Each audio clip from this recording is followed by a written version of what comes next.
মাননীয় স্বরাষ্ট্রমন্ত্রীর প্রত্যক্ষ নির্দেশনায় সুন্দরবন অঞ্চলের সক্রিয় সকল বনদস্যু বাহিনী নির্মূলের লক্ষ্যে বাংলাদেশ কোস্টগার্ডের নেতৃত্বে operation restore piece in Sundarban এবং অপারেশন ম্যানগ্রোভ শিল্ড নামে দুটি বিশেষ অভিযান পরিচালিত হচ্ছে। এই অভিযানের ধারাবাহিক সফলতা হিসেবে পঞ্চমবারের মতো অপারেশন ম্যানগ্রোভ শিল্ডের আওতায় অভিযান পরিচালনা করে কুখ্যাত ডাকাত করিম শরীফ বাহিনীর 3 জন সক্রিয় সদস্যকে অস্ত্র ও গোলাবারুদ সহ আটক করা হয়।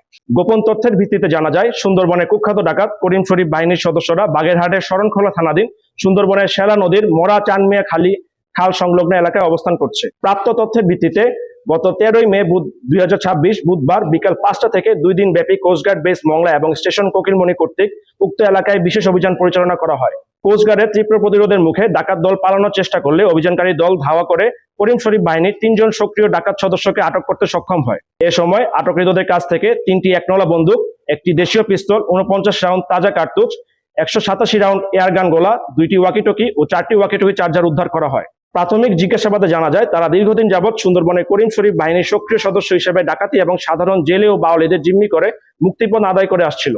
উল্লেখ্য, গত 13ই মে বন বিভাগের তৎপরতা ও সহযোগিতায় করিম শরীফ বাহিনী কর্তৃক জিম্মিকৃত 4 জন জেলেকে উদ্ধার করে কোস্টগার্ডের নিকট হস্তান্তর করা হয়।